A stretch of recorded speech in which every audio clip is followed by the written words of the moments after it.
So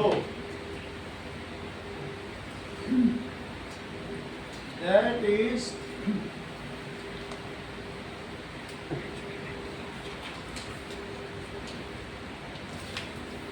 at certain times a person's kidney, if a person's kidney on कर दीजिएगा, person's kidney stops working, then it may not filter.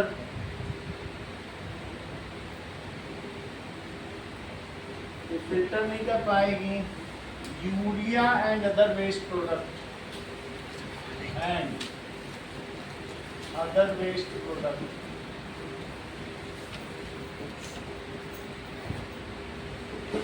This is called, इसे क्या कहा जाएगा, this is called renal failure और kidney failure.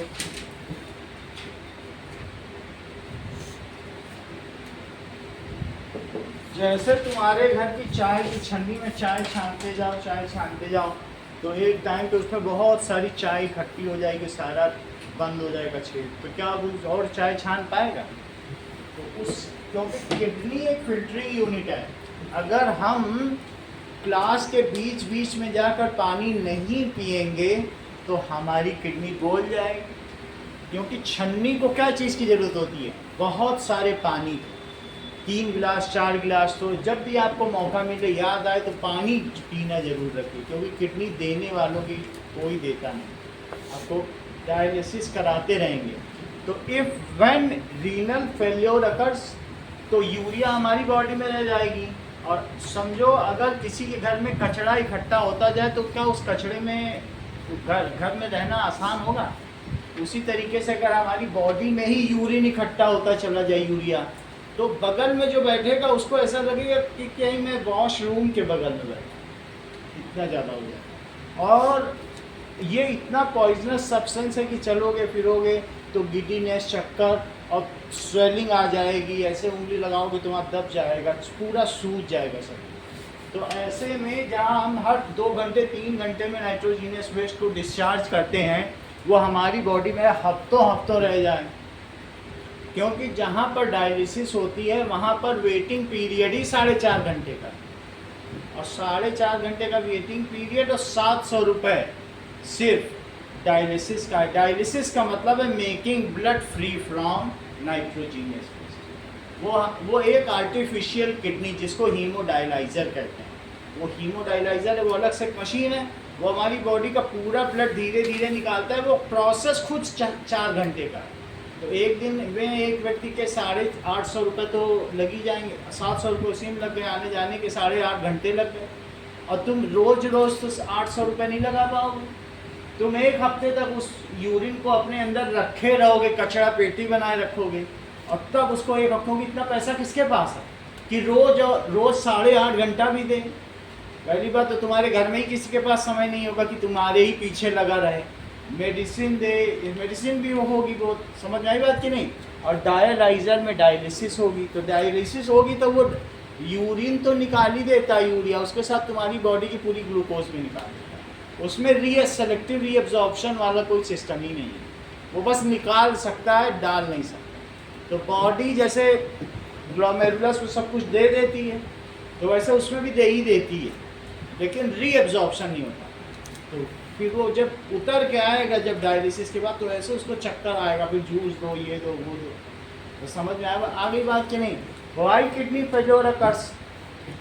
पहली चीज़ है ड्यू टू सेल्फ मेडिकेशन, दूसरी चीज़ है रीयूज ऑयल। अगर उसी कढ़ाई में वो 10 बार समोसा पका रहा है तो समझ लीजिए सबसे खतरनाक। क्यों? क्योंकि वो जो है वो सैचुरेटेड फैट बन जाता है। जो ऑयल जो डाले हुए ना, अगर 200 डिग्री सेल्सियस से, तुम लोग आजकल बहुत मशीन ये सब देख रहे हो, वो 198 तक पर, जिस पे हम लोग फ्राइंग नहीं आती है, डीप फ्रायर, मैकडोनल्ड्स भी यूज़ करता है, तो उसमें लिखा रहता है not allowed the temperature beyond 200 degree Celsius. 200 degree Celsius पर कोई चीज़ सेचुरेटेड फैट हो जाती है। तो इसीलिए हम लोग भी जैसे कहते हैं कि हाई टेम्परेचर और काफ़ी देर तक करो तो सारा सैचुरेटेड फैट है। समोसे वाले में तो समोसा इतना खतरनाक है, वो पता नहीं कितने दिन पहले का ऑयल यूज़ कर रहा है। तो जो फ्राई वाली चीज़ है, अगर खाना भी है ऐसी चीज़ तो अच्छे रेस्टोरेंट से जो भी होता है वही खाएं और रीयूज्ड ऑयल का इस्तेमाल करें। बात समझ में आ गई? Self medication, less water consumption और इसके अलावा रीयूज्ड ऑयल, यही 3 केसेस होते हैं किडनी के। और चौथी चीज़ सोडियम बेंजोएट, जो पैकेज्ड फूड हम खाते हैं, जो हमने कल दिखाया था ना आपको इधर पर। तो किडनी फेलियर होने पर अच्छी लाइफ नहीं होती है। अगर आपको किडनी ट्रांसप्लांट हो गई, हमारे घर पे तो हुई है भाई को, तो उसकी लाइफ इतनी, वो सतर्क रह के जीता है। छोटी छोटी चीज़ को भी, सब्जी बनेगी तो पहले उसको उबाला जाएगा, फिर धोया जाएगा, पोटेशियम उसका निकाला जाएगा, ये सब करना पड़ता है। बॉइल्ड वाटर ही पीना है, चाहे प्यासे रहना, ये सारी चीज़ें करनी पड़ती हैं, बहुत कुछ करना पड़ता है। सैनिटाइजेशन का ध्यान रखना पड़ता है। 16 सर अगर किसी की एक किडनी फेल हो गई तो फिर एक नहीं होती है, जब 90% फेल हो जाती तब पता चलता है किडनी फेल हो गई। If it is 10% working, then also your body will work properly, you can not recognise it. तो इसके लिए बायोप्सिस होता है, वो वहाँ किडनी में से थोड़ा सा ट्वीज़र से निकाल के देखते हैं कि क्या है। ऐसे जैसे होता है चिप आउट निकालना, ऐसे तो निकाल के उसकी जांच की जाती है। बायोप्सिस लीवर की भी होती है, किडनी की भी होती है, तो उसकी जांच की जाएगी तब पता चलेगा रे इनके तो सब में कौन हो गए। कभी कभी ऐसा भी होता है जिसकी किडनी फेलियर होती है तो प्रोटीन लीकेज शुरू हो जाता है, उसकी यूरिन में झाग बनेगा, झाग बन रहा है तो समझ लो बात बिगड़ चुकी। तो ऐसे में हमें किडनी का इंस्पेक्शन करा देना चाहिए, ठीक है। The process cannot be reverted back. However, the process अगर 60% फेलियर हो गया है तो सही तरीके से मेडिकेशन करें तो वहाँ पे हम उसे रोक सकते हैं। खूब पानी पिए, सब कुछ करें तो फिर बाकी की जो बची किडनी बची रह जाएगी 10% तक। उसे अपनी किडनी से ज़िंदगी निकालना ठीक है, दूसरे में फिर तो डिप्रेसेंट डालने पड़ते हैं, नहीं तो बॉडी अटैक करती है उस ऑर्गन। तो ये बाहर से कौन सी चीज़ आ गई? चलिए,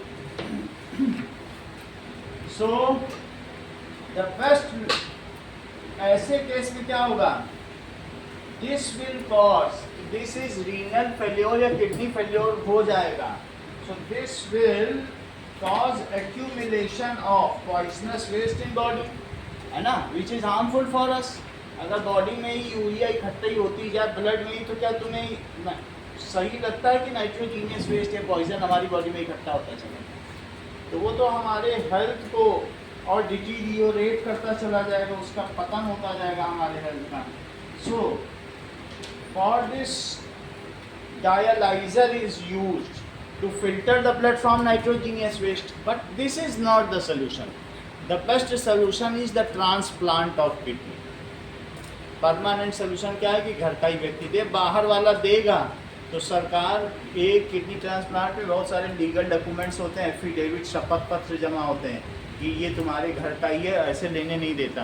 तो इसलिए बहुत कुछ होता है, बाहर से कोई देना भी चाहे कि तुम तो सोचो कि हम ले लेंगे, तो ऐसा नहीं है, सरकार अलाउ ही नहीं करती। क्यों? क्योंकि आजकल अच्छे अच्छे अस्पताल में तुम कहोगे कि मुझे ब्लड की जांच करनी है, तो कहेगा अच्छा लेट जाओ, पीछे से चीरा लगा के गई किडनी निकाल लीजिएगा, क्योंकि 12 लाख की बिकेगी, तुमको पता भी नहीं चलेगा किडनी निकल गई। और आजकल लेज़र स्टिचिंग होती है, बाद में तुमको पता चलेगा मेरे किडनी ही नहीं। तो ये बहुत चोरी होती है। तो इस तरीके से होने लगा था, कई देशों में होने लगा था, इंडिया में होने लगा था। तो अब जब भी किसी का किडनी ट्रांसप्लांट होता है तो ये लेने वाले और देने वाले का दोनों का कोर्ट में जमा होता है। वो खुद ही एक 6 महीने का प्रोसेस है।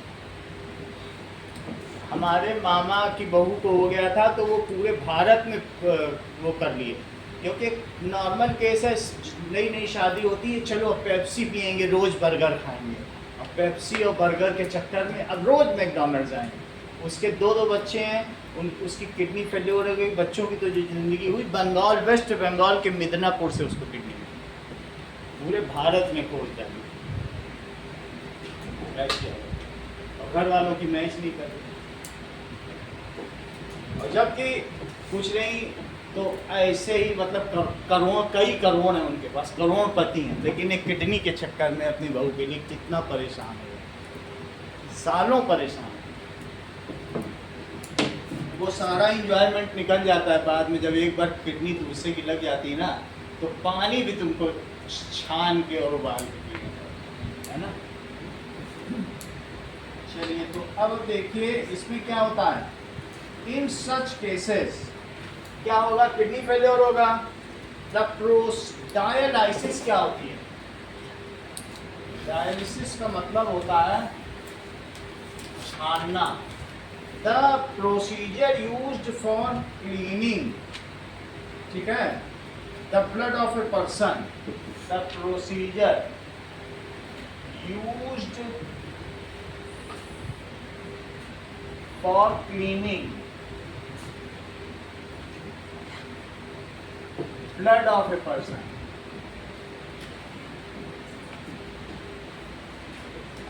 ठीक है, blood of a person by separating the waste substance, separating the waste substance,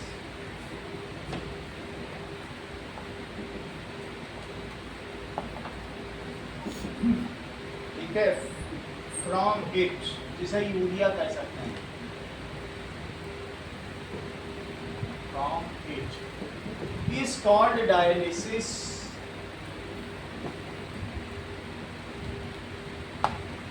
and the machine is called, जो इसके लिए मशीन है, is called dialyzer।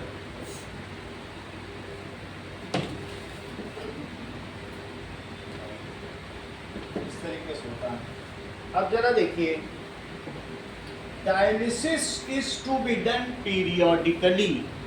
कई बार क्या होता है, इन इनिशियल केसेस वीकली होगा, और इन फोर्थ स्टेज, किसी भी बीमारी की 4 स्टेज होती हैं। फर्स्ट स्टेज का मतलब है 25% बीमारी, सेकंड स्टेज का मतलब है अप टू 50%, थर्ड स्टेज का मतलब है अप टू 75%, और फोर्थ स्टेज का मतलब है 75 से 100% के बीच में। 100% जब कोई चीज़ हो जाती है तो इंसान की मौत हो जाती है। तो अगर शुरुआती स्टेज में, in first and second stage, weekly dialysis is preferred, however in third and fourth stage daily dialysis is done. So ये तो बड़ा हेक्टिक जॉब हो जाएगा, कौन इतना 8-8 घंटे तुम्हारे साथ वहाँ रहे, सही है कि नहीं। So in first and second stage of renal failure कैसी होगी, वीकली डायलिसिस होगी, इज डन।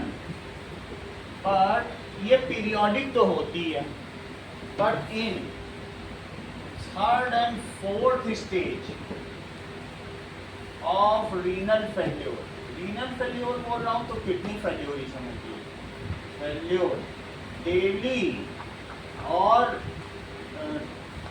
ये डेली कह सकते हैं,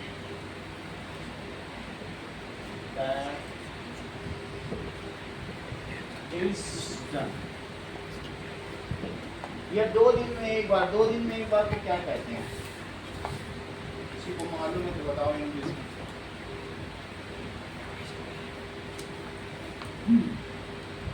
Once in 2 days is called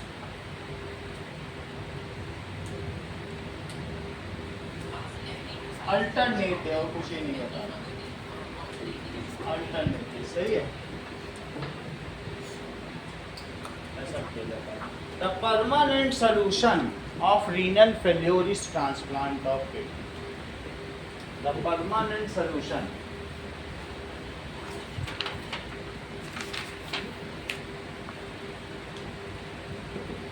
of renal failure is transplant. फिर जिससे किडनी ले रहे हो, अगर बाहर से ले रहे हो तो वो समझौता करेगा कि मुझे इतना रुपया दो, इतनी ज़मीन दो, या इतना महीने भेजो, ऐसे कुछ ना कुछ समझौता होता है जिसमें वो माने। लेट अस सी कि तुम्हारे बुक में बना हुआ डायग्राम कि कैसे होता है। Now this is the kidney being transplanted तो ये देखो एक ऐसे ट्यूब है, प्लास्टिक की ट्यूब लगा दी है, ऐसे करके ट्रांसप्लांट होगा। ये डायलाइजर है जिसको भी हम वीडियो में देखेंगे। ठीक है, किडनी ट्रांसप्लांट हो जैसे ट्यूब देख रहे हैं, बॉडी में निकाल के इसको लगा दिया और ये डायलाइजर लेट अस सी ऐसे काम समझ तो इसको अभी ऐसे होता है इसको भी हम ये डायलाइजर ये किडनी ट्रांसप्लांट है, देखो प्लास्टिक की ट्यूब लगा। अब देखिए ऐसा होगा, किडनी ट्रांसप्लांट स्पून का ये ठीक है।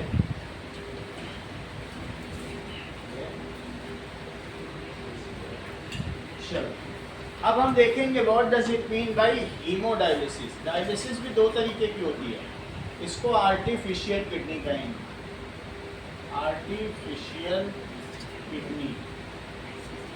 आर्टिफिशियल किडनी क्या है? ये तो डायलाइजर है, हीमोडायलिसिस डायलाइजर।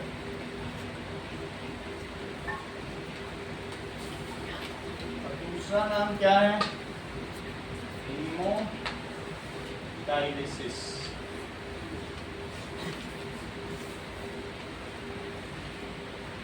इसमें क्या किया जाता है कि किसी भी पेशेंट को किसी बेड पर लिटा दिया जाएगा और फिर उसके बाद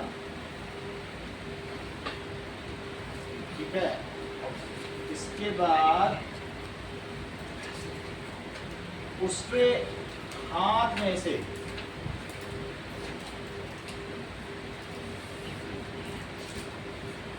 ये देखिए एक आर्टरी में से ब्लड लिया जाएगा, क्योंकि आर्टरी में से तो प्रेशर से जाएगा ना ब्लड, और वो पंप से पास होगा। रेगुलेटरी पंप है कि कितना देना है, ठीक है। और ये वो पर्सन है जिसकी किडनी गड़बड़ा गई है। तो अब इसके बाद एक ये डायलाइजर में सेमी परमिएबल मेम्ब्रेन होगी, सेमी परमिएबल मेम्ब्रेन, ठीक है। इट इज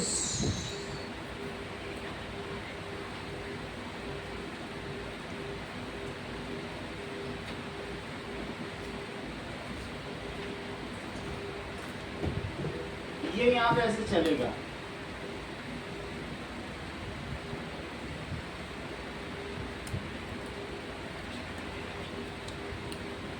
अच्छा। इसमें बहुत सारे स्पोर्स होंगे, लार्ज स्पोर्स, ये है। और फिर इससे सॉल्यूशन वापस आ जाएगा। इस मशीन से जब ये वापस आएगा तो अब ये रीनल वेन, ये वेन में डाला जाएगा। रीनल वेन नहीं, यहाँ कहाँ रीनल वेन होगी, बस वेन।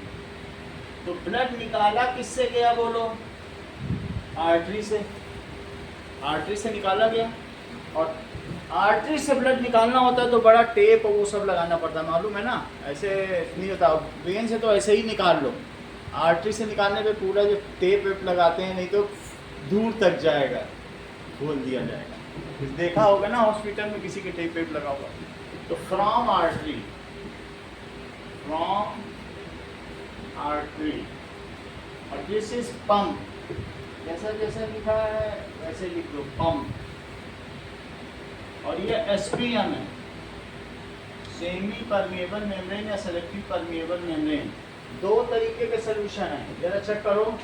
एक है फ्रेश डायलाइजिंग सोल्यूशन, तो एक यहाँ पर बोतल रखो, बोतल होगा या उनका अपना सिस्टम जो होगा, और इससे इसमें सोल्यूशन डालते हैं, वो भी इंजेक्ट होता है। इसको कहते हैं फ्रेश डायलाइजिंग सोल्यूशन, ये सोल्यूशन।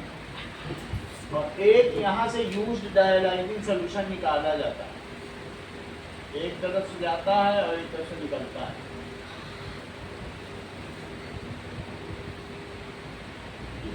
तो this is used dialysing solution. ये कंटिन्यूअसली डाला जाता है, निकाला जाता है, ऐसा। तो ये आने वाला रास्ता है, ये जाने वाला रास्ता है। ये ऐसा नहीं है कि इसमें ब्लड डीऑक्सीजनेटेड होगा, ऑक्सीजन का इसको क्या करना है, कुछ करना है क्या? सिर्फ आपका एक इम्प्योर ब्लड है, पॉइजनस ब्लड है, और दूसरा ब्लड कौन सा है, उससे प्योरीफाई हो गया है। डायलाइटिंग सोल्यूशन हल्के येलो कलर का होता है, जैसा कि हम लोग वीडियो में देखेंगे, ऐसा होता है।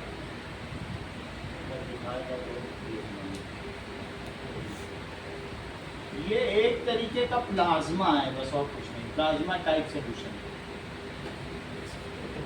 अच्छा, कुछ भी सेलेक्टिवली रीअब्सॉर्ब नहीं होगा, जो ब्लड आपकी बॉडी से निकलेगा बस वो पॉइजनस वेस्ट को यहाँ फिल्टर कर देगा।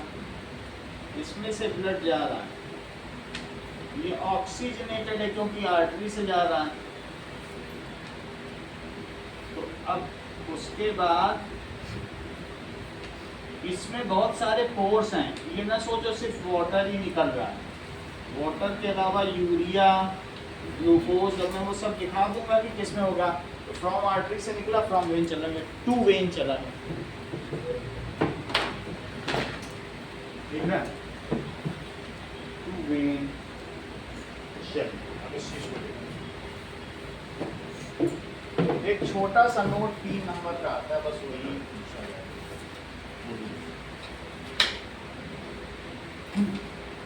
Now, in artificial kidney या डायलाइजर, ठीक है, there is a chamber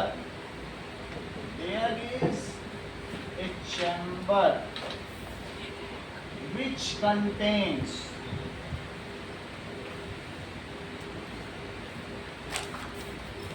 network of,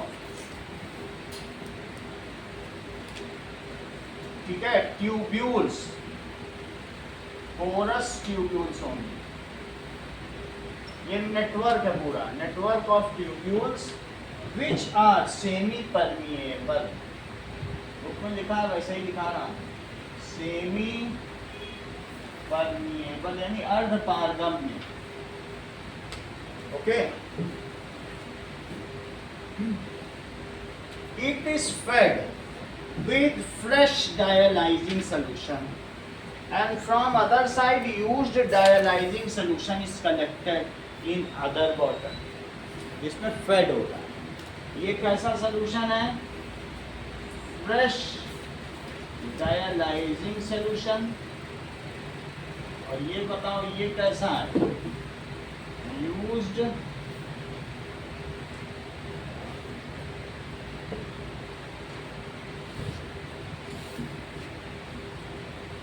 it is fed with fresh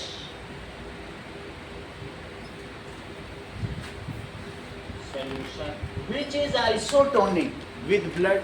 अगर ब्लड से आइसोटोनिक नहीं होगा तो जो हमारी आरबीसी है या तो वो लूज कर देगी वाटर या फिर ले लेगी, वैसा तो हमें नहीं चाहिए। तो इसलिए कैसा होगा? इट इज आइसोटोनिक with, जिसके साथ आइसोटोनिक है, it is isotonic with blood cells. Blood से क्या होगा? ब्लड सेल्स के साथ होगा। आइसोटोनिक का मतलब है 0.9 ग्राम NaCl इन 100 ग्राम वाटर। ये इसी को आप ड्रिप भी कह सकते हैं, इसी को सैलाइन भी कह सकते हैं कि सैलाइन चढ़ रहा है, या इसी को आईवी इंट्रावीनस भी कह सकते हैं। आप जिस नाम से पुकारते हो पुकार लें। वेन में जाएगा तो इस तरीके से वेन्स के थ्रू डाला जाएगा, कहते हैं आईवी चढ़ा रहे हैं तो वेन्स में ही आईवी लग जाएगा। ये सब एक ही चीज़ है, ड्रिप सैलाइन। चलो, आइसोटोनिक विद ब्लड सेल, इसमें फ्रेश डायलाइजिंग सोल्यूशन निकाला जाता है from other and used dialyzing solution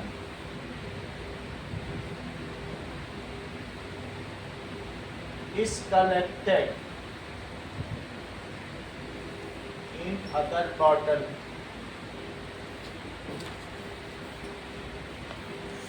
Now blood comes to this chamber via artery. Now blood comes to this chamber via artery.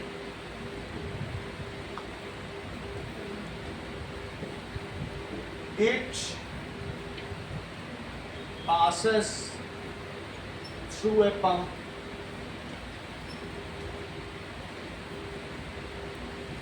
which further increases its pressure. वैसे तो blood pressure में था increases, लेकिन चूंकि आपने और एरिया बढ़ा दिया तो ब्लड प्रेशर घट जाएगा. एक्स्ट्रा वॉल्यूम में कर दो कोई चीज़ तो प्रेशर थोड़ी रह जाएगा. It further increases its pressure. So blood release करेगा. जो डर्टी ब्लड है वो क्या करेगा? Dirty blood releases its nitrogenous waste.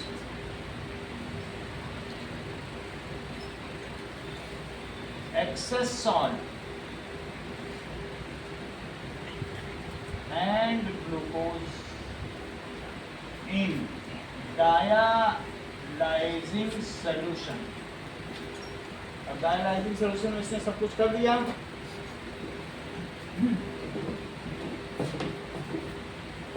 Then purified blood makes entry through veins. तो dialyzing solution में इसने सब कुछ रिलीज कर दिया. There is no provision for selective reabsorption in such cases. तो बॉडी ग्लूकोज लेस हो जाएगी, फिर उसको इमीडिएटली बहुत कुछ करना पड़ता है, जूस पिलाना पड़ता है, ये चीज होगा. In dialysing solution now purified, वो भी ऑक्सीजनेटेड ही होगा. Blood is fed to vein, ये वेन वेट दिया जाएगा. There is no provision of selective, क्योंकि उसके चारों तरफ रैप तो हो नहीं रही है. रीएब्जॉर्प्शन, जो यहाँ से तुमने रिलीज किया उसने खींच लिया, वहाँ बचा ही नहीं, तुरंत ही खींच ली. Selective reabsorption in such cases, in this. ठीक है, अब जरा देखें. This is called hemodialysis. It takes 4 hours to complete the procedure.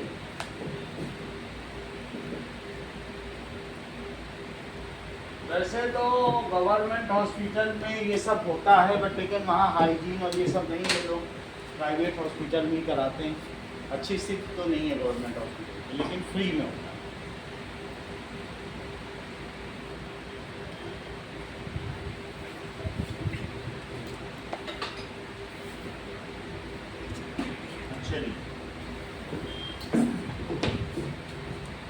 Our kidney, देखिए अब कुछ नई चीजें. Our kidney filters 180 litre blood per day, और हमारा हार्ट मोहजीत पर डे कितने लीटर ब्लड पंप करता है? तुम आए ही नहीं हो बहुत दिनों से, बार बार.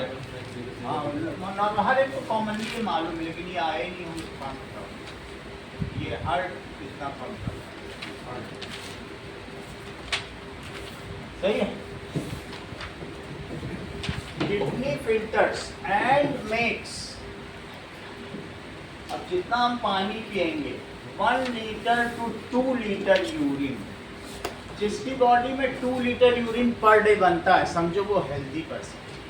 अगर 2 लीटर यूरिन नहीं प्रोड्यूस कर पा रहा, 1 ही लीटर कम यूरिन प्रोड्यूस कर रहा, तो ये भी किडनी के लिए घातक है। जैसे चाय की छन्नी में चाय डालते जाओ तो खूब पानी पिया जाएगा तो यूरिन भी ज़्यादा बनेगा। यूरिन येलो है तो भी घातक है। तो ऐसा होगा 1 litre to 2 litre urine per day. चलिए, तो इस तरीके से ये हीमोडायलिसिस है। अब हम लोग आगे चलते हैं। इन सम केसेस हीमो यानी ब्लड की डायलिसिस हो रही है, कभी कभी पेट में डाल देते हैं इंजेक्शन, उसको कहते हैं पेरियंटो डायलिसिस। ये नया शुरू हुआ है, और वो जो भी हो ऐसा भी नया प्रोसीजर नया चला है, पेट में इस डाल के इंजेक्शन और पेट से फिर काम हो जाए, तो पेरियंटो डायलिसिस है। वो कैसे करते हैं वो चीज़ आप नेट पे देखो। हाँ, हीमोडायलिसिस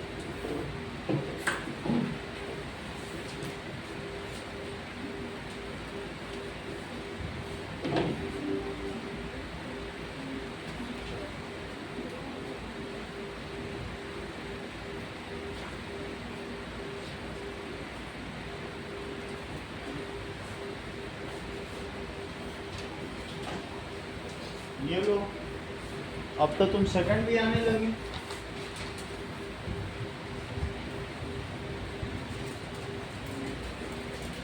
तो चिंता की बात हो गई, इतनी जल्दी कैसे प्रोग्रेस दिखा रही हो?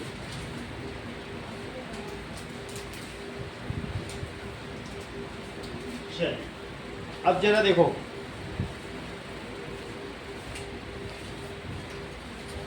हीमोडायलिसिस।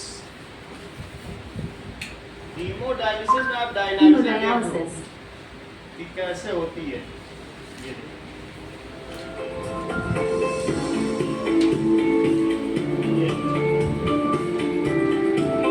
14 साल से डायलिसिस पर है।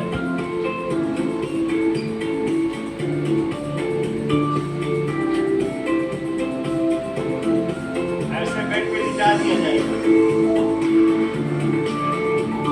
ये डायलाइजिंग मशीन है।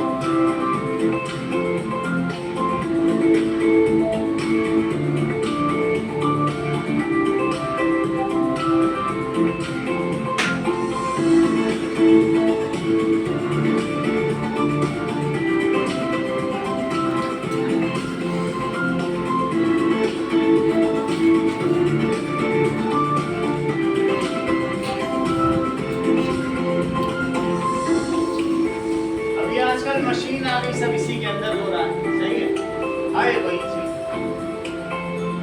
अब इसमें हाथ कितना सूज गया देखा आपने, क्योंकि ये कितना ज्यादा फूल गया है, वहां से जहाँ से दिया जाता है।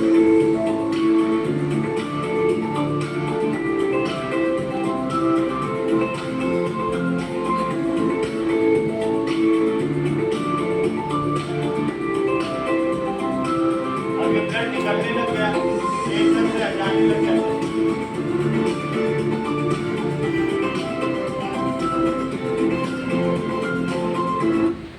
चलो, इतनी सारी बात समझ में आ गई। अब हम लोग इसके क्वेश्चन आंसर करते हैं। एक्सक्रीशन इन प्लांट हमने जो आगे का टॉपिक है वो पढ़ा दिया है। तो पेज नंबर 110 है हमारे में, आपके में नहीं लिखा क्या। नेक्स्ट क्वेश्चन देखो।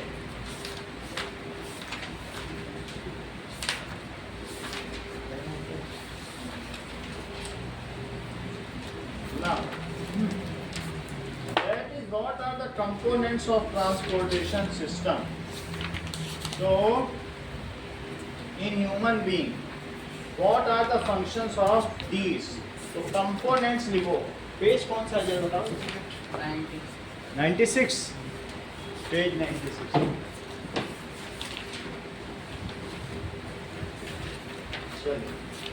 The components of human transportation system.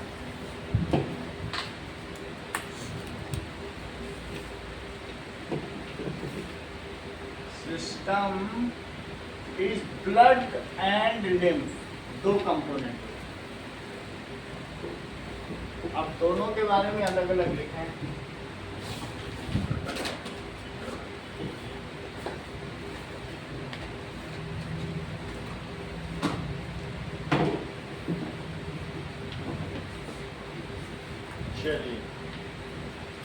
Blood carry oxygen. तो पूछा क्या गया क्वेश्चन में, पढ़ो। What is the function, blood के फंक्शन मैंने आपको बता दिए, फिर भी blood carry O2 from lungs, nutrition from small intestine and water from large intestine,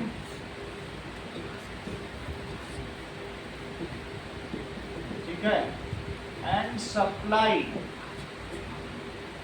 to each body, sir, to each body cells. It collects CO2 from cells, ठीक है, and routes it, इसको route कर देगी, routes it to lungs for onward disposal and excess water, excess salts,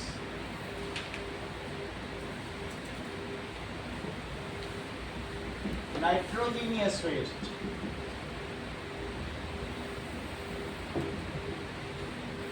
to kidney for excretion. इसके साथ dissolve CO2 भी लिख सकते हो, डिजॉल्व CO2 भी तो जाएगी, 80% तो रहेगी। लिम्फ क्या करता है, lymph is extracellular fluid,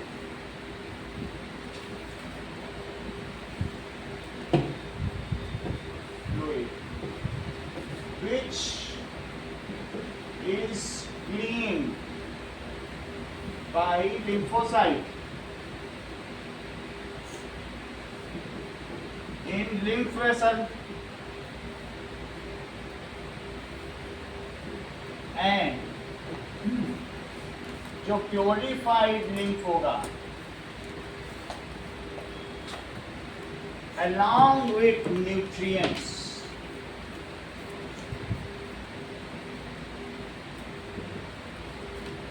is drained, डाल दिया जाएगा to heart for recirculation। तो इस तरीके से ये लिम्फेटिक सिस्टम। अगला क्वेश्चन देखिए, why it is necessary to separate oxygenated and deoxygenated blood in mammals and birds. तो मैमल्स और बर्ड्स में क्यों जरूरी है, वास्तव में हम लोग हॉट ब्लडेड एनिमल है, तो बॉडी का टेम्परेचर मेंटेन रहेगा अगर ज़्यादा ऑक्सीजन जाएगी, अदरवाइज हम लोगों को हिबरनेशन में जाना पड़ेगा 6 महीने के लिए। तो question number 2, that is mammals and birds are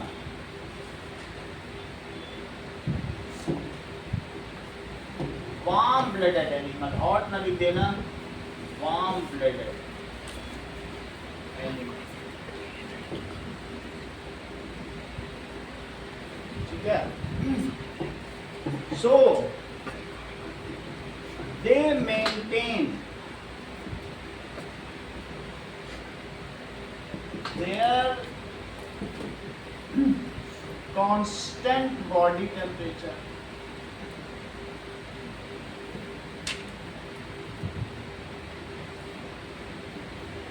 जिसका नाम होता है thermal homeostasis.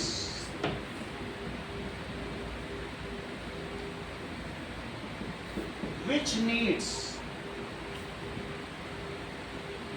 lot of energy and higher rate of respiration, higher rate of respiration is only possible if purified या oxygenated blood is supplied, abundant oxygen is supplied to body cells, तभी तो होगा। Higher rate of respiration is only possible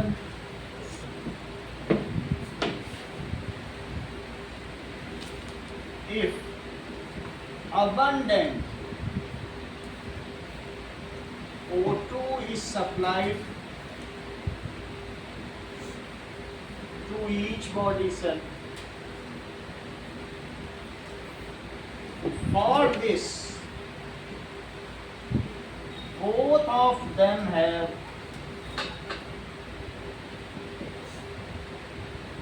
most efficient four-chambered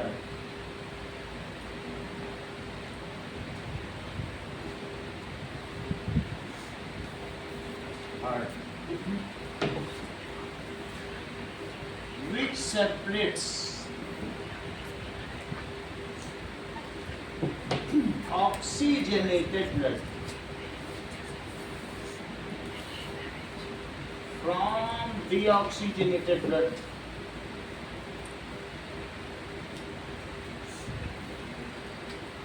And supplies only, D में Anushka loop नहीं बनाओगी और T में ध्यान देना, कहीं भी हो कट कट करके लिखो, तुम्हारी राइटिंग को गड़बड़ कर रहा है ये।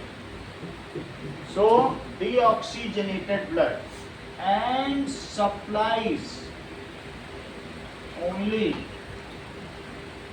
oxygenated blood। जहाँ भी एक हो तो दो हो, इतना भद्दा बनाती हो जिगिशा कि पता ही नहीं चलता तुम वो बना रही हो। इस चीज़ का खास ध्यान रखो, तुम्हारी तरफ से चाहिए, हम एक दो बारी बताएंगे, लेकिन तुम्हारा पेरिजल नेसेसरी सही है। कहीं पर हो कट करके फिर से बनाओ, कट करके। अपना डिसिप्लिन हाथ का बहुत ज़रूरी है, ठीक है। मैनी फोल्ड तुम्हारा मार्क्स में भी होगा, फिर तुम्हें कोई कम्पीट नहीं कर पाएगा।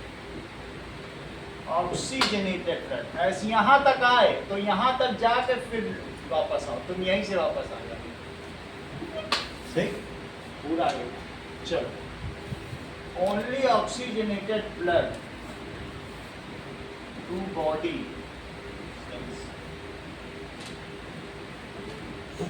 अगला क्वेश्चन देखो, क्योंकि मैं तुम पे भी दांव खेल रहा हूं, तुम्हारा नाम होगा तो हमारा नाम होगा। चलो अगला सवाल देखो, what are the components of transport system in highly organised plants. बोलो Digvijay, what are the components in of transport system. कई तरीके के तुमने चीजें देखी होंगी, प्लांट्स कौन कौन से तरीके के होते हैं, बोलो बताओ। That is thallophyta, bryophyta, pteridophyta,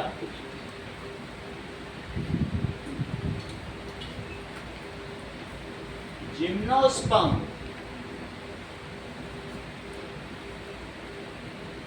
और लास्ट क्या है, एंजियो। एंजियो का क्या मतलब होता है, कवर्ड, और स्पर्म का क्या मतलब होगा, सीड, जिसके सीड्स कवर्ड होंगे। कभी तुमने आम खाया है तो क्या आम के सीड पल्प से कवर्ड हैं? लेकिन कुछ ऐसे भी सीड्स होते हैं जो कवर्ड नहीं होते हैं, और लेकिन वो सीड्स खाए जाते हैं। अगर पल्प से कवर्ड है तो कवर्ड सीड्स कहेंगे। अब मूंगफली है, उसको तो ऐसे ही बस बो दिया जाता है, क्या उसके ऊपर पल्प होता है? इसी तरीके से नारियल खुद ही एक सीड है, तो इसीलिए वो मीठा नहीं होता। जिसके ऊपर ओवरी होगी और वो फ्रूट बन जाए तो खूब मीठा होगा। समझ आया? तो अगर अनकवर्ड सीड्स हैं तो उसको जिम्नो, जेमिनी सुना है? जेमिनी किसी किसी का स्टार एस्टेरिक्स मार्क्स होता है, वो कहते हैं नहीं, जिसमें दो नंगे बच्चे दिखाए जाते हैं। तो जेमिनी का मतलब न्यूड, न्यूड स्पर्म। तो अगर स्पर्म अनकवर्ड है तो उसको क्या कहेंगे? दैट इज ऐसा होगा। सीट में दिखा देता हूँ जिम्नोस्पर्म, फिर मैं आगे की बात करूँ। ये क्रिसमस में भी यूज होता है। अब ये सीड्स हैं इतने सारे, क्या इसमें कोई पल्प है? ठीक है, साइकस स्पाइनस के सीड्स हैं, इसमें कुछ है? ऐसे ही उगा दो, उग जाएगा। इसी को सिल्वर कलर से करके करते हैं, साइकस स्पाइनस, है ना? तो तुमको एंजियोस्पर्म हो गया। Angiosperm is highly evolve plant. तुम्हारा क्वेश्चन समझाने के लिए बता रहा हूँ, तो पहले क्वेश्चन समझ में आएगा तभी तो आंसर दोगे। ये जिम्नोस्पर्म। तो अगली चीज देखो, जिसके सीड्स कवर्ड नहीं होंगे वो जिम्नोस्पर्म है। नेकेड सीड्स, नेकेड सीड्स अभी वीडियो में भी दिखा देंगे। Gymno plus sperm, that is cycas Pinus. ये मैंगो, जो फ्रूट्स तुम खा रहे हो सब इसमें है। टेरिडोफाइटा, तुमने फर्न देखे हैं? हिडन सीड्स, अभी ये भी बताऊंगा क्या है। और bryophyta, that is pseudo leaves stems, pseudo leaf system and roots, undifferentiated.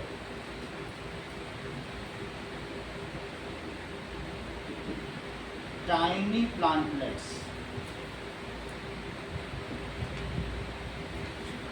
इसका आंसर है फ्यूनेरिया।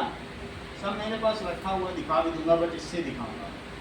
अब सभी चीजें देखो, थोड़ा थोड़ा देख लो, फिर उसके बाद तुम्हें कभी गलती नहीं होगी कि वास्तव में प्लांट 5 तरीके के हैं। अब जरा देखो, सबसे पहले that is Thallophyta. According to Wikipedia, Thallophyta is a division of the plant kingdom, including primitive forms of plant life showing a simple plant body, including unicellular to large algae, fungi, lichens. Lichens है, lichens भी दिखा देंगे। ये इसमें बताओ क्या कोई leaf और रूट होगा? ये तो जस्ट उगा हुआ है। लाइकेन क्या होता है? एसिड बेस इंडिकेटर होता है, ठीक है? आपको मालूम है लिटमस पेपर मालूम है, ब्लू लिटमस या रेड लिटमस, ये इसी के जूस से बना। अभी अगला एसिड बेस दिखाएंगे तो हमारे पास रखा हुआ है लाइकेन दिखाएंगे, बट इसमें देखो इसमें प्योर दिखाया थोड़ा। अच्छा ये देखो, क्या तुमको इसमें पत्तियां और रूट कहीं कुछ दिख रहा है? वैसे पहाड़ों पर पत्थरों पे जो उग जाए, पत्थर है या ठीक है या कुछ भी होगा जो सड़ी गली चीजों पर, उसको थैलोफाइटा कहते हैं। थैलोफाइटा समझ में आ गया? इसमें अनडिफरेंशिएटेड टाइनी प्लांट्स, इसमें तुमको कहीं रूट और शूट, वैसे तो प्लांट के 2 ऑर्गन है, रूट और शूट, लेकिन क्या इसमें रूट और शूट जैसा कुछ है? तो इसमें कोई वेस्कुलर बंडल करके नहीं होता, बस कहीं उग आया तो इसको थैलस कहते हैं। ये देखो, ऐसे कहीं पत्थर हो, पत्थर तो उगा है, तो इसमें तुम क्या खाओ? ग्रीनरी है, बस पत्थर हो, पहाड़ों पे खूब मिल जाए। ठीक है, मैं उत्तराखंड गया था तो वहीं पर हमने मनाली से लाइकेन लेके आया, वहीं से फ्यूनेरिया गिराया। अब आगे देखो, अब हम बात करते हैं ब्रायोफाइटा की, ये उससे ज़्यादा इवॉल्व है। पत्तियां और ये सब दिखेंगे, बस इतना छोटा फ्यूनेरिया होता है। अब देखो ब्रायोफाइटा, ब्रायोफाइटा उसका नेक्स्ट लेवल है, तो तुमको इसमें दिखेगा जरूर, बट इसमें ये सब झूठी पत्तियां, शेप इसने ले लिया फ्यूनेरिया में, ऐसे दिखने के लिए पत्तियां हैं, बट ये फॉल्स हैं। ये सब कैसी है? स्यूडो का क्या मतलब होता है? फॉल्स। जरा और देखो तो इस तरीके से दिखने में ये दिख रहा है, बट ये सब इसमें कोई वेस्कुलर बंडल नहीं है, ठीक है? ये ऊपर से नीचे जो जमीन के अंदर भी है, थोड़ा सा 1 सेंटीमीटर अंदर होगा, but this is bryophyta. It is very primitive, सही है। However it is having no vascular bundle, अपने आप ऑस्मोसिस, एडहेसिव और कोहेसिव फोर्स से पानी चढ़ता है, कुल मिला के 3 सेंटीमीटर का तो होता ही। तो इसमें कोई वैसा नहीं है कि वेस्कुलर बंडल होगा या जाइलम फ्लोएम होगा, अपने आप ही चल जाए। अच्छा तीसरी चीज, तुमने क्या जोधपुर में द फर्न 5 स्टार रेस्टोरेंट देखा है या कभी खाने गए हो वहां पर? तो नहीं देखा तो अभी दिखाता हूँ। फर्न टेरिडोफाइटा, ये देखो ये टेरिडोफाइटा है। इसकी पत्तियां किसी कुछ लोगों को, तुमने पार्क में देखी है ऐसी पत्तियां, ऐसा खूब उगा होता है, और इसमें ये सीड्स इसकी पत्तियों पे ही है। जरा चेक करो, हिडन सीड्स नहीं लग रहे तुमको, अलग से है ही नहीं, उसी में देखो दिख रहा है। तो पहले वाले में सीड्स उगे, यही पत्ती गिर जाएगी तो फिर से फर्न हो जाएगा। तीसरा समझ में आ गया? जो फर्न है क्या उसमें वेस्कुलर बंडल, जाइलम और फ्लोएम होता होगा? ये इतना ऊंचा होता है, दिग्विजय से डबल। तो इसमें कुछ होगा बोलो? फर्न में जरा चेक करो, तो फर्न में जाइलम फ्लोएम होगा। इसका मतलब है ये देखो, ये फर्न का पेड़ है। जो पुरानी जगह होगी ना, सदाबहारी वन, दैट इज उन सभी जगहों पर ये होगा। एवरग्रीन फॉरेस्ट होंगे ना, तो वहाँ पर फर्न होगा। और इसमें फर्न बहुत लोग उगाते भी हैं, इस तरीके से होगा। And it has vascular bundle but no visible seeds, कोई विजिबल सीड्स होगा नहीं। अब चौथा देखो, जिम्नोस्पर्म। जिम्नोस्पर्म, तो जिम्नोस्पर्म बहुत बड़े बड़े पेड़ होंगे, और उसमें ये देखो जैसे भी तुमको दिखाया ऐसे बड़े बड़े पेड़ होंगे, और उसमें क्या है, साइका स्पाइनस, इस तरीके से। इसमें कोई पल्प तो थोड़ी होगा। ये अब ये इसका एग्जाम्पल होगा। अंदर इसमें जो भी चीज होगा, मुझे तो ये नाशपाती ही लग रहा है, पाइनएप्पल के तरीके से। और ये और भी हम पेड़ दिखा दें, इस तरीके के बहुत बड़े बड़े ट्रीज होंगे। नारियल का पेड़ तो तुमने देखा ही होगा कितना बड़ा होता है। Even Saika spinous, it is so large trees. कुछ कुछ पेड़ बहुत बड़े बड़े होते हैं। ये देखो, ये कॉनिफर्स होते हैं जो उगते हैं पहाड़ों पर, ऐसे पेड़। और दिस इज, इनके अपने जो भी सीड्स होंगे, इसमें कोई पल्प नहीं होगा। हो सकता है ये जो मैंने दिखाया वो यही चीज हो। ये भी दिखाया आपको कि नहीं, इस तरीके से। तो जिम्नोस्पर्म के बहुत बड़े बड़े पेड़ होते हैं। नाउ लेट अस सी एंजियोस्पर्म। एंजियोस्पर्म, एंजियोस्पर्म, एंजियोस्पर्म का मतलब है आवृत बीजी, जिसमें फ्लावर उगे होंगे। फ्लावर्स होंगे तभी तो ओवरी होगी, ओवरी होगी तो पल्प बन जाएगा, और ओवरी ही नहीं होगी तो पल्प क्या बनेगा? तो it is the flowering plants. इस स्पीस को क्या कहते हैं? ये सबसे सुंदर होते हैं, और इसकी सबसे ज्यादा कैटेगरी वर्ल्ड में है फ्लावरिंग प्लांट्स के सब, और वही फ्लावर फ्रूट बना देते हैं। बोलो पूरी बात समझ में आ गई? अब हम क्वेश्चन समझे, जब इतना समझ लिया है तो इसका नाम लिखो फ्लावरिंग प्लांट्स है। और इसका क्या नाम है? किन 3 कैटेगरीज में जाइलम, फ्लोएम, वेस्कुलर बंडल होते हैं मौजूद? एंजियोस्पर्म, जिम्नोस्पर्म और टेरिडोफाइटा। टेरिडोफाइटा क्यों बोलते हैं? That is vascular bundles present. और इसका दूसरा नाम क्या है? That is flowering plants. ठीक है, ये बियरिंग फ्रूट्स।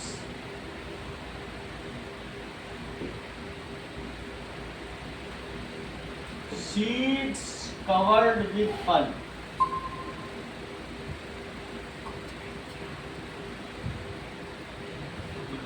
अब हम क्वेश्चन पर आए। ये जस्ट मैंने प्लांट्स की कैटेगरी बताई, डिफरेंट डिविजन्स। इन सबको क्या कहेंगे? प्लांट में डिविजन्स होते हैं और एनिमल्स में फाइलम होते हैं, जिसमें कॉर्डाटा भी है।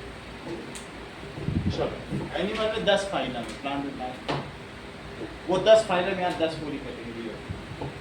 अब हम आगे की बात करें। चलिए, मौका मिलेगा कभी एनिमल का तो बता देंगे। अभी अगले में रिप्रोडक्शन में मैं तुम्हें पूरा ट्रेंड कर दूंगा। हाइड्रा का रिप्रोडक्शन है ना, उसमें सब पूरा बता। यहाँ तो समझ में आ गया था। अब आगे देखिए,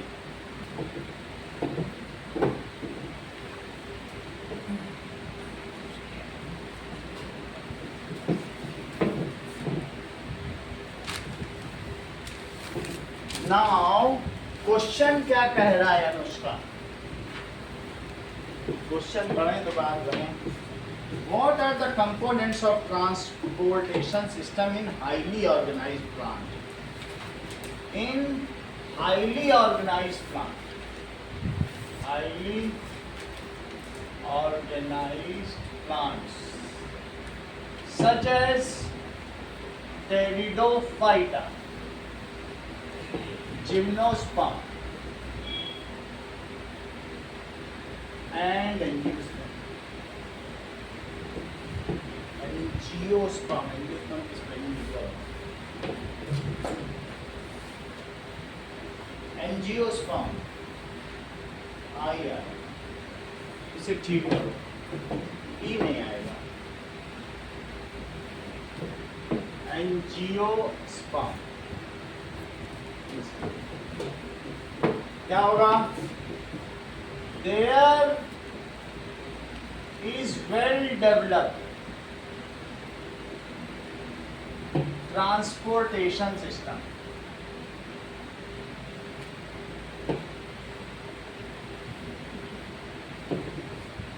For transport of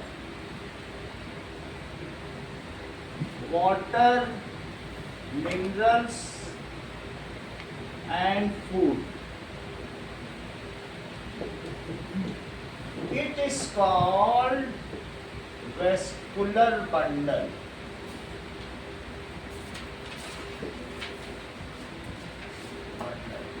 Which runs from tip of root to tip of shoot. कहाँ तक जाता है बताओ?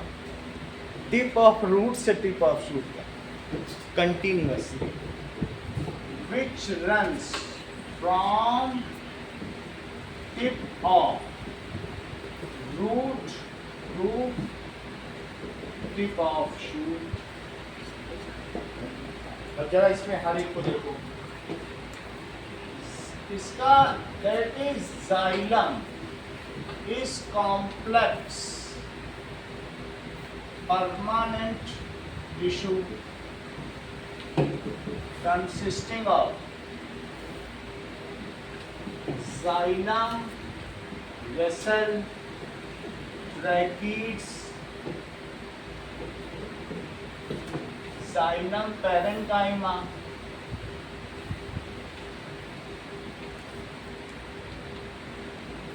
all live, all dead, ये सभी कैसे हैं? पैरेंकाइमा को कहते हैं। एंड जाइलम फाइबर, सिर्फ इसमें xylem parenchyma is live, out of which parenchyma is live. ये कैसे करता है? अब क्वेश्चन पढ़ो। What are the components? तुमने components पूछे तो हमने component बता दिए। सब component हो गए कि नहीं? चारों दिखा दिए, ठीक है? It transports water and mineral from soil to plant. It transports. जैसे इसमें कंपोनेंट पूछा तो ये सब लिखना है। हाँ? Component में तो लिखना पड़ेगा। ये 3 नंबर का तुम जाइलम फ्लोएम लिखोगे, आधा नंबर देगा टीचर। फिर जाइलम के भी component है, 3 नंबर पाने ना तुमको उसको। वो जो आपने फ्लोचार्ट बनाया वो ये सब नहीं, इसमें ये कुछ नहीं, ये जानकारी के लिए जिससे तुमको ये पता चल जाए ये होते क्या। नहीं तो ऐसे लिखोगे तो रटने वाली बात हो जाएगी। अब इसमें लिखा हुआ है टेरिडोफाइटा, लेकिन हमें लगा कि 9th में तुमने नहीं पढ़ा तो बता दिए। तो it transports water and minerals from soil to site of photosynthesis। या ग्रीन पार्ट्स। अगला देखो, phloem is complex permanent tissue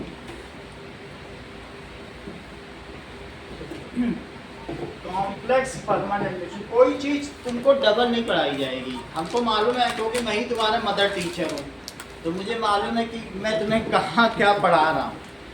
तो अगर तुमको जो चीज़ केमिस्ट्री में पढ़ा दी वो फिजिक्स में नहीं पढ़ाई जाएगी, वो तो हमारी अंडर में।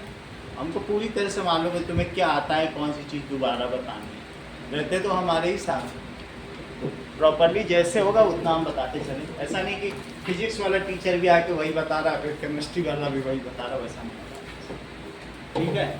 So it is a complex permanent tissue consist of,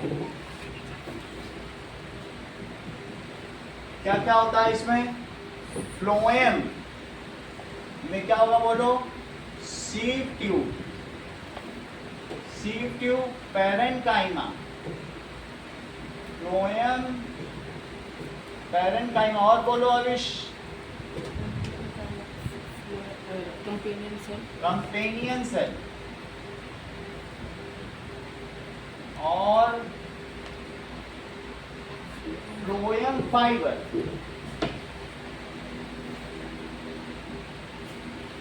in which phloem fiber, in these phloem fiber is dead. It transports,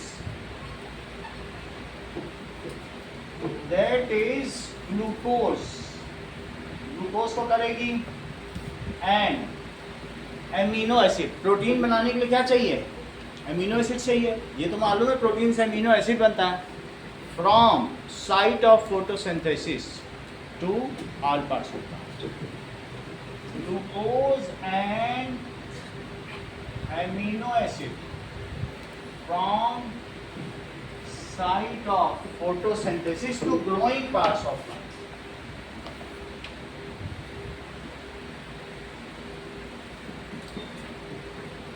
Growing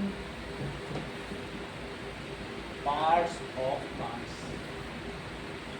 P में भी लूप नहीं बनाओगी अनुष्का। अगला देखो। Now, how are water and mineral transported? क्या आपको ये question करा दिया गया है? पूरी चीज बता दी गई है। How is food transported? क्या ये भी कवर करा दिया गया? अब हम आगे आते हैं टेक्स्ट क्वेश्चन बुक, वो एक्सरसाइज के क्वेश्चन है। टेक्स्ट तो सारे हो गए, बच्चे हैं क्या इनके? एक आखिरी है 98 पेज को निकालो कौन सा?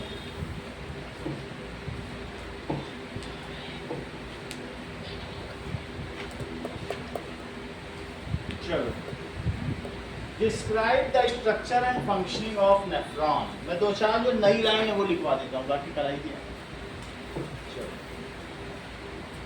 पेज 98 निकालो। नेफ्रॉन का तो पूरा स्ट्रक्चर आप लोगों को पता है, मैं देख लेता हूँ क्या नया है वही बस बता दूँ।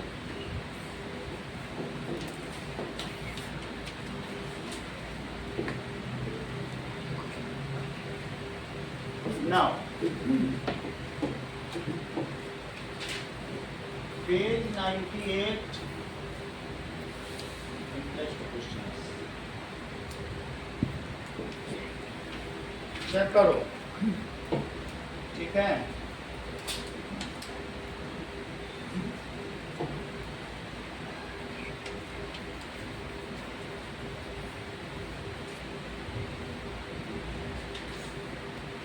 Describe the functioning of nephron. इसमें तुम पूरा लिख देना, कुछ नहीं है। Each kidney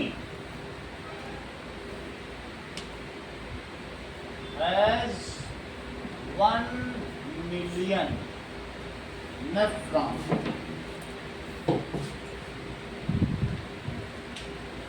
Nephron is basic filtering unit. ये बेसिक फिल्टरिंग यूनिट है, प्रेजेंट इन किडनी। बाकी चीज कवर कर दी। इट हैज 2 पार्ट्स, इसके 2 पार्ट बताओ, देख लीजिए।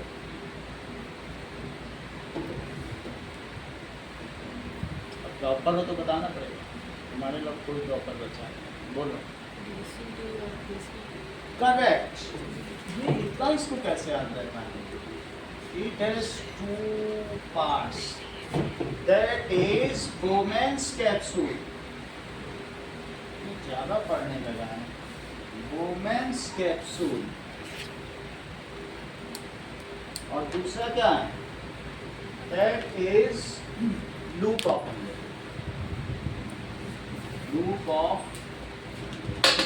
इतना हो, सही है।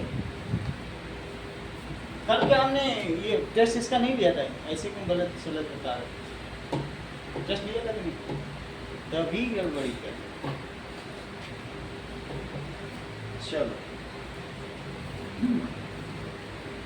व्हाट आर द मेथड्स, पूरा लिखना है, ये नहीं लिखना है, इसके बारे में पूरा ही लिखना है आपको, और with diagram.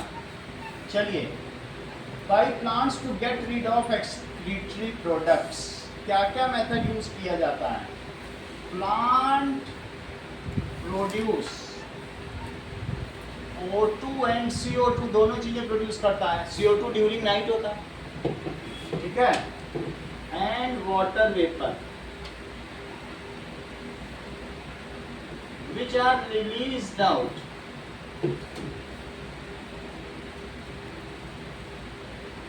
through stomatal pore.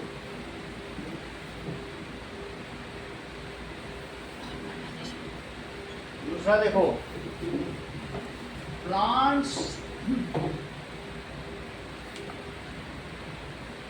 also produce some solid and liquid waste. Plants produce liquid waste, ठीक है, as gum and gelatin,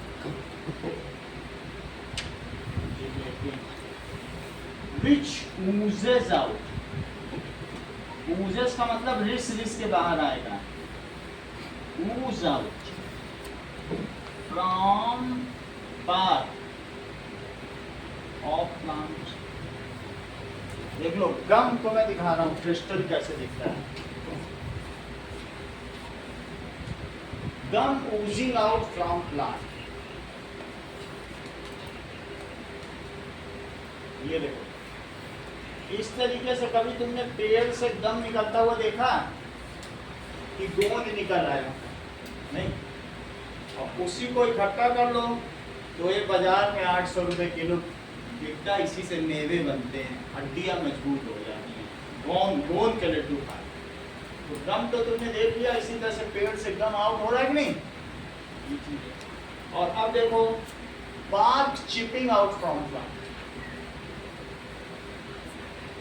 तो बार्क कैसे चिप आउट होती है, कभी कभी देखा होगा, इसमें से उखड़ उखड़ के गिरती है, ये देखो ऐसे चिप आउट हो जाती है ना, धीरे धीरे गिर जाएगी। तो गम और जेलेटिन समझ में आ गया, जेलेटिन से पुडिंग बनती है, हिलती नहीं है जो जेलेटिन होती है। कई बार जेली खाते हो, पूरी इतनी बड़ी जेली लो, हिलाओ, हिलेगी, वो हिलेगी लेकिन टूटेगी नहीं। अब जरा देखो,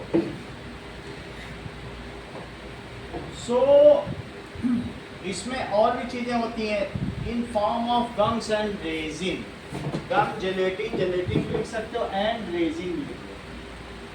रेजिन भी वही चीज है, ट्रांसपेरेंट येलो लिक्विड जो दिखाया गया। तीसरी चीज, प्लांट प्रोड्यूस लिग्निन, सुबेरिन, ठीक है, that's solid waste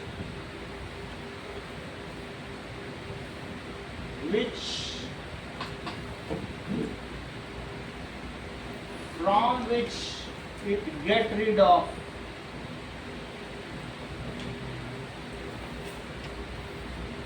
by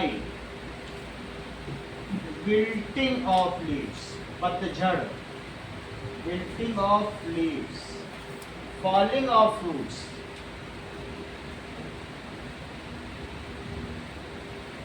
and chipping of bark. Chipping of bark. अगला देखो,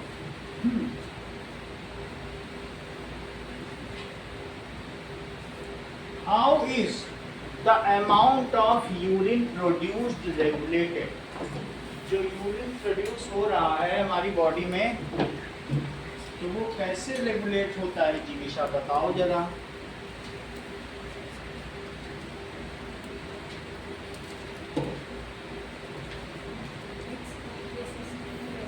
तो हमें नहीं पता। Priyanshu, how is the urine produced in body is regulated? तुम स्कूल में जाते हो तो तुम कैसे रेगुलेट होते? तुमको कौन रेगुलेट करता? चपरासी। कम इन गो आउट। तो तुम्हारी बॉडी का चपरासी कौन है जो यूरिन को रेगुलेट कर रहा है? हाँ, तो वो चीज अब लिखनी पड़ेगी। लिखो,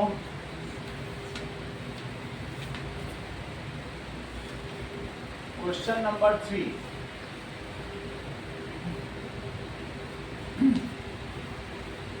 So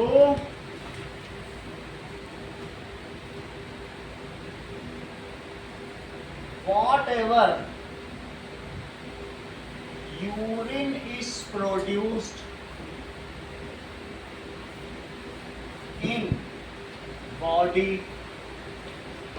ठीक है, some part of water is reabsorbed by blood vessels as per depending on the abundance या amount of water in body। अगर तुम्हारी बॉडी में कम है तो वो यूरिन सही ले लेगा, बिल्कुल येलो यूरिन आएगा, फिर अच्छा यूरिन नहीं आएगा। हल्का येलो ट्रांसपेरेंट है तो सही है, और नहीं तो अगर पानी कम पी रहे हो तो उसी में से वो रीअब्जॉर्ब करेगा, और रीअब्जॉर्ब करने पे फिर किडनी फिल्टर थोड़े ना कर पाएगी ठीक से।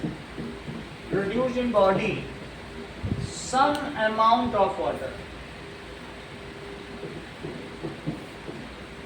Is reabsorb.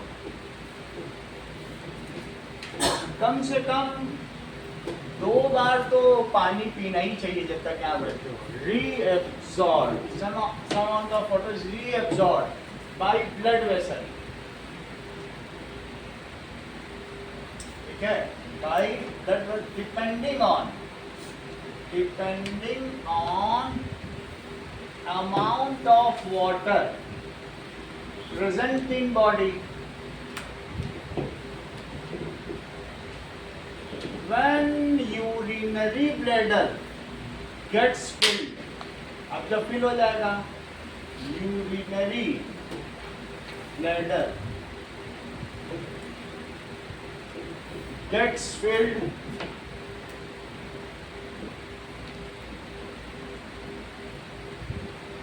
then this muscular bag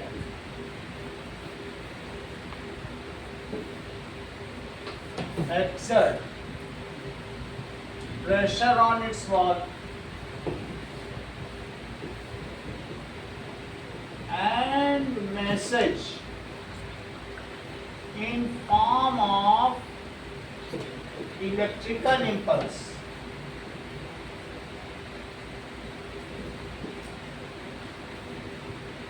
is sent to brain।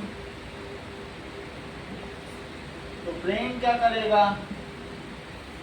Brain इसको रिसीव कर लेगा मैसेज को, एनालाइज कि क्या मैसेज भेजा गया, and detect the message.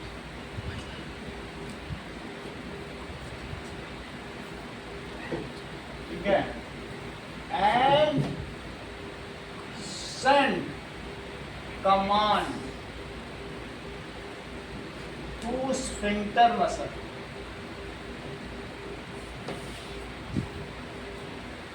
to get open। sphincter muscle से कहेगा खुल जाओ, and urine is discharged out of body, and urine is discharged out from body। It is called urination। Discharging of urine from body is called urination। Now, that is exercises। तीनों MCQ बताओ, चारों MCQ मोजे। पहले का सी excretion, दूसरे का ई transport of water, जल्दी जल्दी कैसे तीसरे बता का D all of the above इतना जल्दी बता और रहा है? चौथे का है बी माइटोकॉन्ड्रिया। अरे पढ़ तो लेते फिर तो फटा टी में कुछ नहीं, हाँ टी में कुछ नहीं किया देखो। अच्छा पढ़- वाह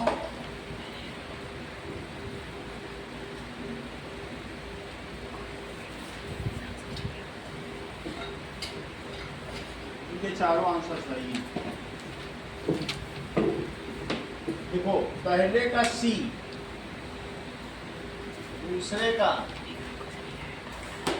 the xylem is responsible for transportation of water, तीसरे का देखो that is all of above D, और चौथे का देखो that is B. Question number 5 देखिए, how are the fats digested in our body? Where does this process takes place? How are fats? बोलो जी इसका आंसर पूरा देखो।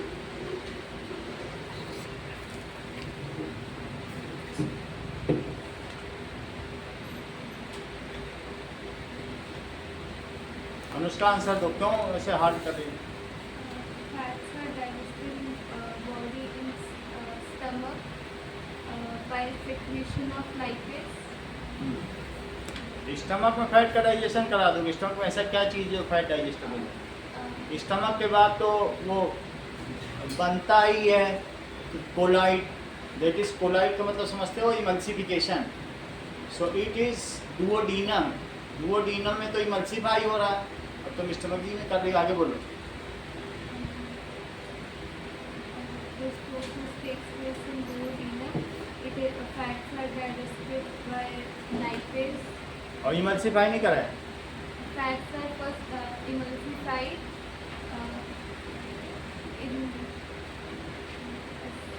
bile juice and it bile juice कौन रिलीज करता है? हाँ secreted by gallbladder and it is emulsified in bile juice and it is transformed इमल्स, हाँ ठीक है। fat globules for easier breakdown of fat हाँ सही, आगे बोलो। and then lipase is secreted by pancreas which digest break down fat into fatty acid and glucose. चलो ये लिखो। सर हाँ जो बाइल जो होता है वो तो लीवर से सेक्रेट होता है, गॉल ब्लैडर से अब लीवर नहीं, गाल ब्लैडर है, ये गाल ब्लैडर है, ये लीवर रहा, ये गाल ब्लैडर उसी के अंदर क्या प्रेजेंट इन लीवर लिख दो और क्या करो, निकलता तो उसी के अंदर है ना, उसका एक इंटरनल ऑर्गन है। सो और ये प्रोसेस स्मॉल इंटेस्टाइन के स्मॉल इंटेस्टाइन में ही जो अपर पार्ट है वहीं पर रिलीज हो रहा है गाल। नहीं बाइल जूस नहीं, ये जो क्वेश्चन में ये डाइजेशन वो फैट्स सब कुछ स्मॉल इंटेस्टाइन के अपर पार्ट में डुओडेनम में हो रहा है, फिर जेजुनम से एब्जॉर्प्शन शुरू हो जाए, सही है, इलियम में फिर लगभग कंप्लीट हो जाए। That is how are the fats digested when, ठीक है। अब तुमको अलग अलग चीज बताई थी, जब सबसे पहले यहाँ पर फूड जाता है उसे क्या कहते हो, तुम ही बता सकते हो। ईसोफेगस में जाता है, क्योंकि और किसी के बस की बात नहीं, तुमने पिछली बार ही बताया था। अच्छा ठीक है, चलो मुंह में तब क्या कहते हैं, याद करो, क्योंकि उस दिन तुम बहुत फेमस हुए थे। अब याद आया, यहाँ पे क्या बोला था तुमने? हाँ बोलो, बोनस, सही है। देखो मोजिद बताते नहीं, सोचते हैं दूसरों को पता चल गया तो वो टॉप कर जाएंगे, ठीक है। अब फूड कहाँ पहुंचा? स्टमक में। स्टमक में क्या कहोगी? स्टमक में वह एसिडिक है, इसका नाम क्या बताइए, सब लिखा था, दैट इज शाइन बोला था। तो फिर एक बार मैं फिर से देखो,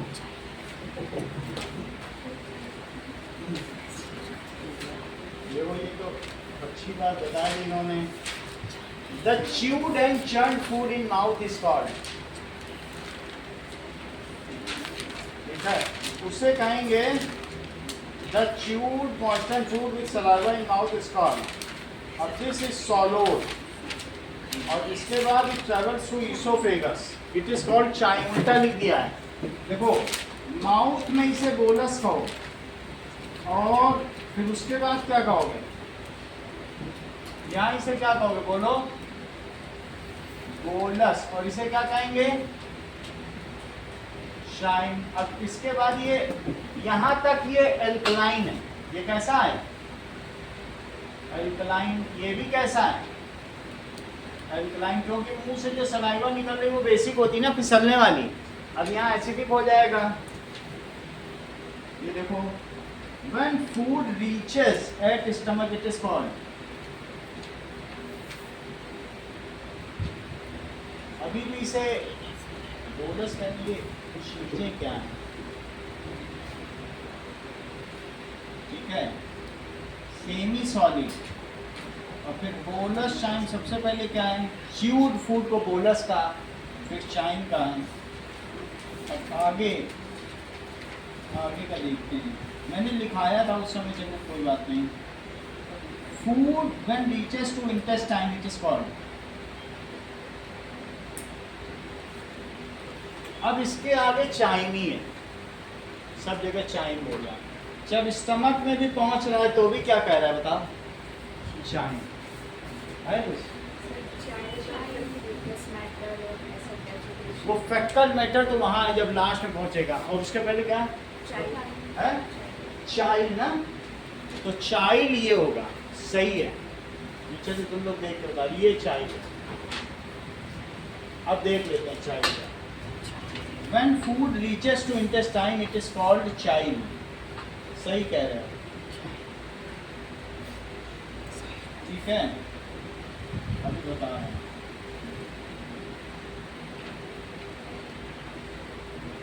Chaili,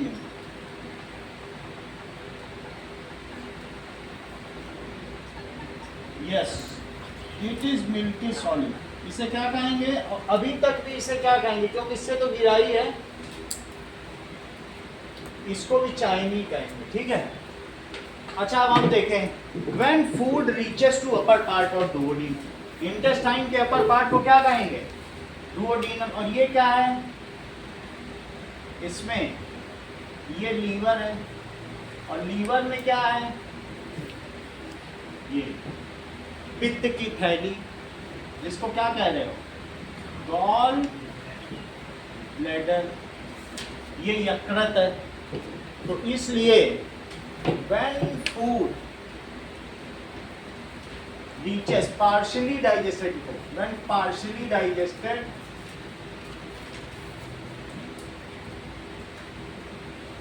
food reaches to upper part of small intestine,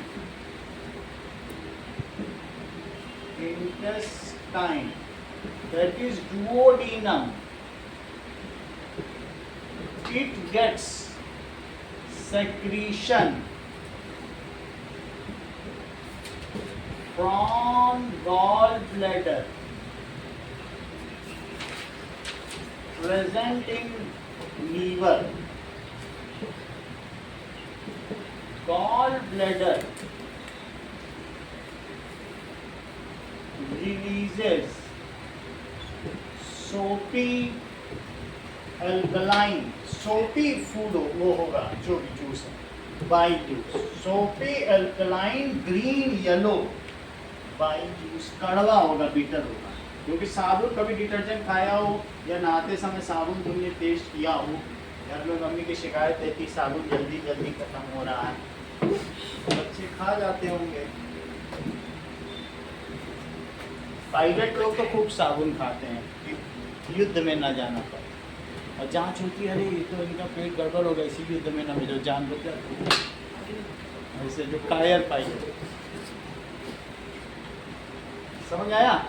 तो गॉल ब्लैडर रिलीजेस सोपी alkaline greenish yellow bile juice और ये कहाँ से निकलता है? फ्रॉम, इसको क्या कहते हैं? बाइल डक्ट, छेद को डक्ट कहते हैं, और ये गॉल ब्लैडर है। From bile duct, it breaks down large fat molecules into small fat globules. It breaks down, इसको तोड़ देता है Priyanshu, large fat molecules into small fat globules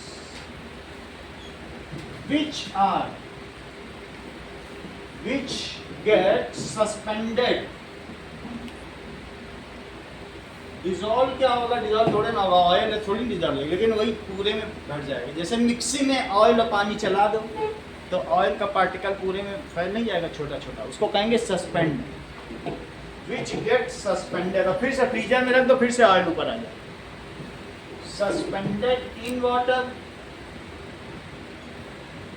it is called emulsification. इसको, इस प्रक्रिया को क्या कहते हैं? इमल्सीकरण, called emulsification.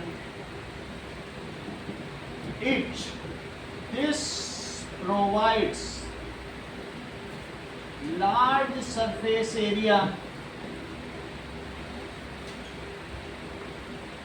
and basic medium for fats to be digested. Pancreas release lipase enzyme. Enzyme का मतलब होता है बायो कैटलिस्ट, ये बात तुम जानते हो, ठीक है? लाइपेज एंजाइम, एंजाइम का मतलब तुम समझ लो, बायो कैटलिस्ट को एंजाइम कहते हैं। जो किसी चीज़ की रिएक्शन की रेट को बढ़ा दे उसको बायो कैटलिस्ट कहते हैं, ठीक है? Lipase enzyme and which breaks down,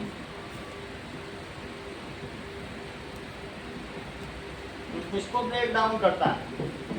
which breaks down fat into fatty acid and glycerol. Fatty acid and glycerol में बदल देगा। मोर ओवर, लेकिन बाइल जूस एक और काम करता है, provides basic medium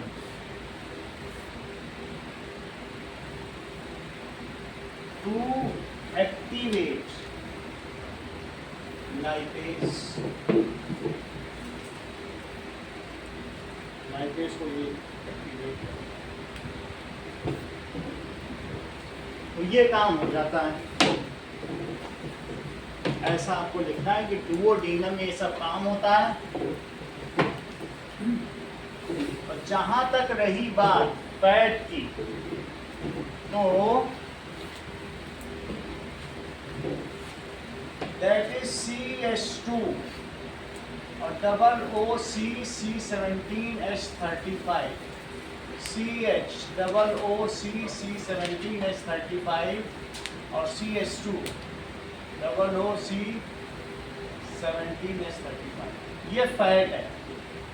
और फैट में जब वाटर की रिएक्शन होती है, NaOH की रिएक्शन होगी, तो जब NaOH की रिएक्शन होगी तो ये टूट जाएगा, यहाँ पर OH हो जाएगा और ये ONA, NaOH यहाँ से टूटेगा, OH और Na, OH और Na। तुम कार्बन एंड कंपाउंड्स पे सल्फोनिफिकेशन रिएक्शन पढ़ोगे तो वहाँ पे चौथे चैप्टर थोड़ा सा बता देंगे। फैट है, अभी NaOH से रिएक्शन किया, 3NaOH, तो CH2OH, CHOH और CH2OH, जिसको भी ग्लिसरॉल कहेंगे, और साथ में 3 C17H35 और COONA सोडियम स्टीयरेट, तो इसे फैटी एसिड आता है, फैटी एसिड।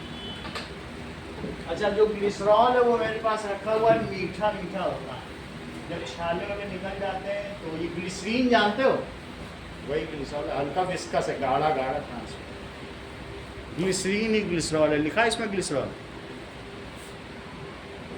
यही ग्लिसरॉल। इसको छाले वाले पे लगाया जाता है, मेडिकल स्टोर पे 10 रुपये की बिकती है। ठीक है, इतनी बात तुमको समझ में आ गई? अभी भी इसके कुछ क्वेश्चन बाकी हैं जो कि आपको अगली क्लास में कराए जाएंगे और आपसे एक्सक्रीशन सिस्टम पूछा जाएगा, इसको आप तैयार करके आइए, तीनों डायग्राम को तैयार करके, इतना ही रखो।